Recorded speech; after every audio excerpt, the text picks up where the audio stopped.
Welcome to Wayne's Old Time Radio Page channel. I'm Wayne, your host. These programs are brought to you by support of our listeners. You can give your support at Patreon or PayPal, either one. There's clickable links in the description below. Thanks for your support and enjoy the shows.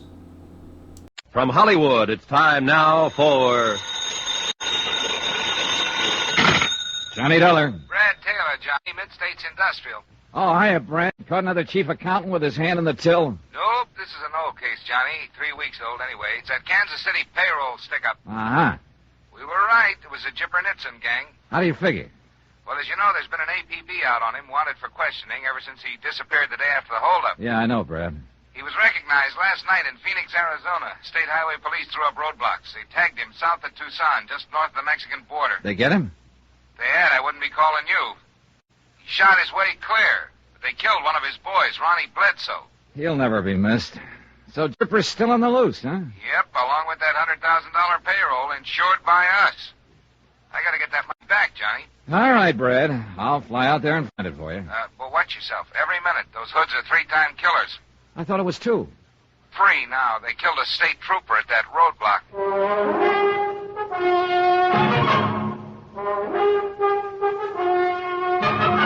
Tonight and every weekday night, Bob Bailey in the transcribed adventures of the man with the action-packed expense account, America's fabulous freelance insurance investigator. Yours truly, Johnny Dollar.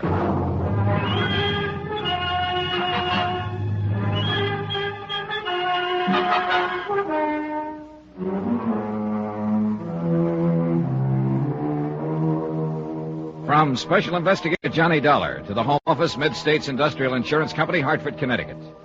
The following is an accounting of expenditures during my investigation of the Primrose Matter. Item 1, $142.80, incidentals in Hartford and transportation to Tucson, Arizona, where I checked into a hotel. Then I contacted the highway police and presented my credentials to Lieutenant Cal Mervyn, who was directing the all-out search for the Nitzen gang. Lieutenant Mervyn had been at the roadblock. They caught us flat-footed, Dollar. That's how they happened to get away with it. How do you mean, Lieutenant? We flashed the red light on them, and they slowed down and rolled up to us like they were going to stop. The car was a different make from the one they'd supposedly been seen in. We found later they'd stolen another one in Phoenix. I see. Then when we threw the spot on them, we saw just the one man, the driver. Turned out the others were down on the floor. How many were in the car? 4, apparently. 3 afterward. I shot one of them. They threw his body out a half-mile down the road. I may have hit another one. I'm not sure. That figures. Our tip-off from Kansas City named Jipper, Nitzen, Ronnie Bledsoe, and 2 unidentified. Yeah, and Bledsoe's the one who was killed. Nitzen and the other 2 got through. You said they slowed down as though they were going to stop. What happened? Oh, there's no excuse, Mr. Dollar. We were careless, that's all. But you get so many false alarms, mistaken IDs. And to make a car, the whole setup, it didn't seem to fit. You can't be wound up ready to pitch all the time. Well, we paid for it, Ben with his life. I was luckier. I got off with this bullet burn on the side of my head. You never know. Check. Well, anyway, the boys on the floor of the car came up shooting. One of them with a Tommy gun. They used a Tommy gun in the stick-up. That's how the 2 guards in the armored truck were killed. It's a rough weapon, Mr. Dollar. Ben dropped on the first burst from it. Didn't even know what hit him. I got this scratch from a pistol bullet. Saved my life, I guess. It flattened me before the Tommy gun picked me up. Then the driver slammed into second, and they skidded past on the shoulder. I hauled up my gun and emptied it at him before I passed out. Hitting that fellow Bledsoe was sheer luck. Any trace of them at all since they broke clear? No, they had a little luck themselves. As I said, I passed out, and it was 20 minutes before a car came along the highway. Or before one stopped, anyway. I think several probably passed, scared to get mixed up in something. Oh, that's understandable.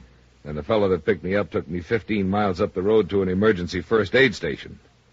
All in all, it was over an hour before the report got to Highway Patrol headquarters and they could get new blocks set up. And Nitzen and his boys could have covered a lot of ground by then. Sure, that's it. Here's a map of the southern Arizona area from here to the border. Here's where they hit us. We had the roadblock there at the junction. I see.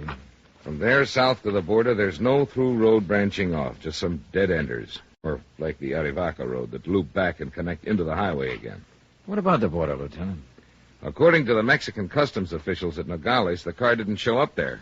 And I'm inclined to buy that. With the rear window shot full of bullet holes, it would have been pretty conspicuous. And as I understand it, it hasn't turned up anywhere else. Nope, so far we haven't been able to find it. Of course, they had the advantage of an hour's head start. Well, that's it, Mr. Dollar. They could have doubled back. It could be in New Mexico, northern Arizona, California, 1,000 places. On the other hand, though, they couldn't have known they'd have that hour's start. What do you mean? Well, they couldn't have known they'd killed your partner and left you unconscious. You were still shooting at them when they gunned away from that roadblock. All they could reasonably suppose was that you'd be reporting in by radio 2 minutes later. What are you getting at, Mr. Dollar? Well, if that's what they did suppose, then they wouldn't try any doubling back. And yet they didn't reach the border down here at Nogales.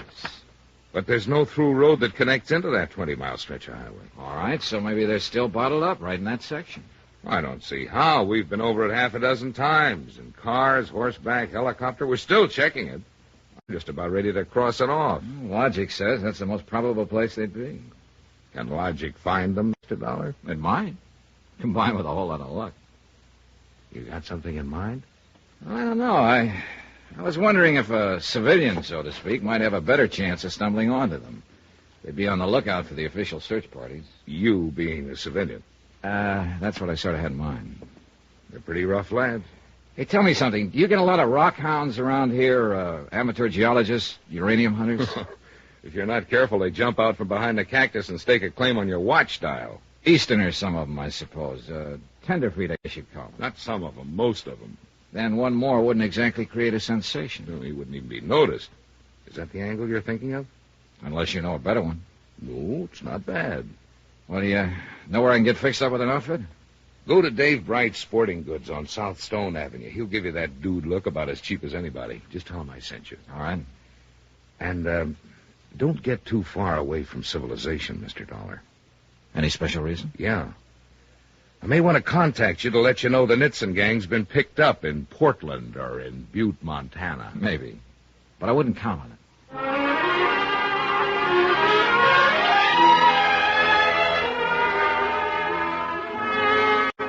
Expense account item 2, $446.35 for a deluxe rockhound rig, complete from buckskin field boots to sleeping bag, snakebite serum, and a Geiger counter, and including 5 days' rental on a four-wheel drive Jeep. With that kind of a get-up, anybody'd have to find uranium just to break even.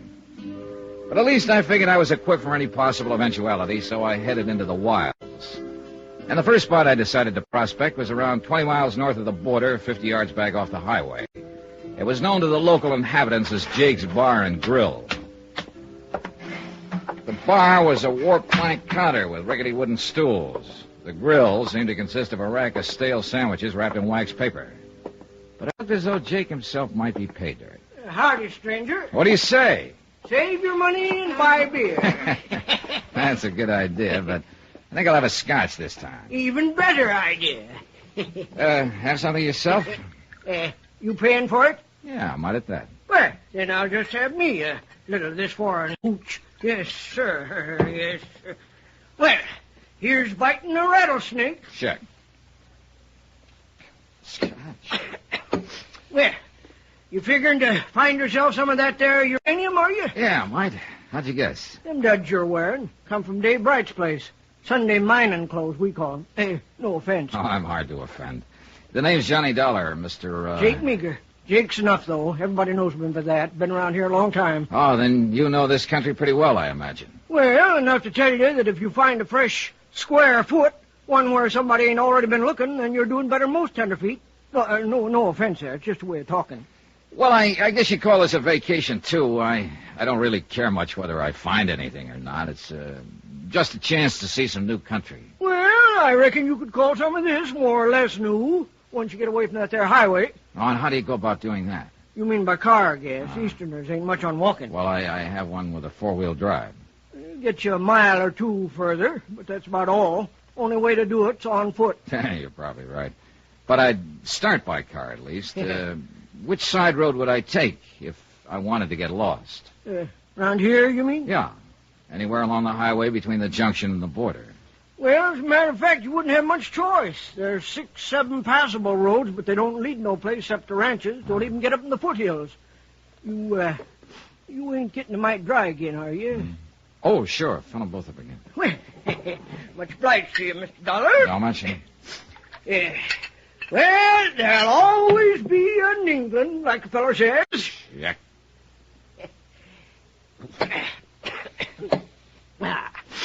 Oh, yeah, about them roads. Now, the only one that might fit the bill for you is Santa Rita Summit Road. Oh, I think I remember that on the map. Yeah, on a map. Well, it leaves a highway about 3 miles down, then runs 14 miles back up into the Santa Rita mountain range. It doesn't connect on through? No, dead ends, couple of miles past Primrose Camp. None of these here roads go no place. That's what I've been telling them state police for 2 days. They've been looking for some stuff, fellas. I reckon you heard about that. Oh, yeah, I did. Why, them fellas would be out of their minds to take one of them there side roads. Ain't no place they could go to on them. Oh, it sounds logical, all right. You ask me, them fellers jumped the border somehow. That's how come they was down here in this part of the country to begin with. Oh, you're probably right, Jake. Anyhow, you think this Summit Road might get me off the beaten path, huh? Well, it's your best bet around here. It climbs up into the pines. It hit 6,000 feet at Primrose Camp. It's in good shape, too. Used to haul ore out over it a few years back. There are mines up in there? No, they're all worked out now. Oh, few little high graders, scratching for pennies. But the big stuff's gone, for the time being at least. Some folks figure it'll come back, but I ain't one of them. Well, what is this Primrose Camp? Pop Bardell's place, named after the old Primrose mine. Yeah, but what is it? Well, mixture of things. Why, Pop's probably been making more money there than he would if the mines did come back. He's got a filling station and half a dozen flimsy tourist cabins, lunch counter that his missus runs, little grocery store and souvenir shop his daughter Jenny takes care of. Ooh, got a lot of things making income for him. What about customers with a place 14 miles up a dead-end road? He gets a few. Enough. Picnickers and tourists in the summertime, hunters in winter, and fellows like you all year round come looking for this uranium stuff. He ain't got much expense, neither. It's all in the family, you see. And now he's got a new hand to help, starting today. That's so? Yeah, he come down this afternoon and get the mail. You see, the bus stops and drops it off here with me, and Pop comes down every day and picks it up. I figure he likes a chance to get out of the sight of the missus for an hour. Sent this boy today. This new hand he's taking on. Well, not exactly a hand. He's Pop's nephew, so he said. Comes out of Tulsa yesterday. Oh, I see. Funny thing, though. He sure didn't have any Oklahoma accent. Jake, how old a boy is he? Well, hard to say. Between 25 and 30, maybe. A real close mouth sort of fella. Couldn't hardly get a word out of him. Nothing at all like Pop. Why, that old fella talk a leg off you if you go up there. Before you can open your mouth, he'll sell you a tank of gas, 2 quarts of oil you don't need, some genuine phony ore samples, and rent you a couple of them cabins of his. And... Well, thanks for the warning, Jake. I'll be ready for it. Well, good luck, Mr. Dollar. Whatever it is you're hunting. What do you mean? Seen a lot of tenderfeet come hunting uranium, but you're the first one that wore a shoulder holster with a gun in it. No offense, you understand.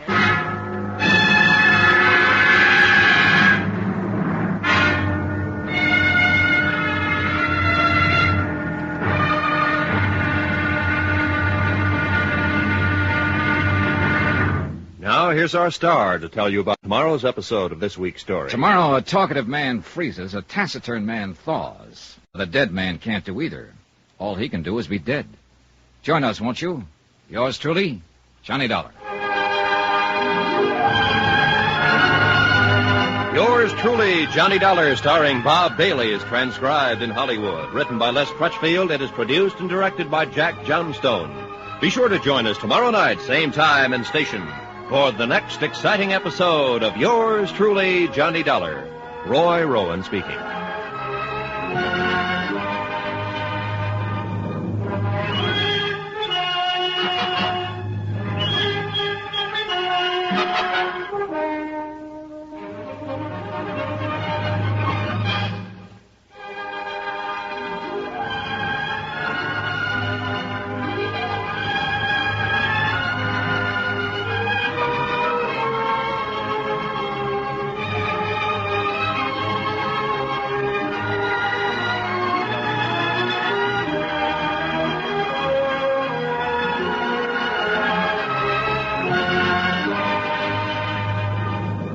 From Hollywood, it's time now for... Johnny Dollar. Brad Taylor, Johnny, Mid-States Industrial. Oh, hiya, Brent. Caught another chief accountant with his hand in the till? Nope, this is an old case, Johnny. 3 weeks old anyway. It's that Kansas City payroll stick-up. Uh-huh.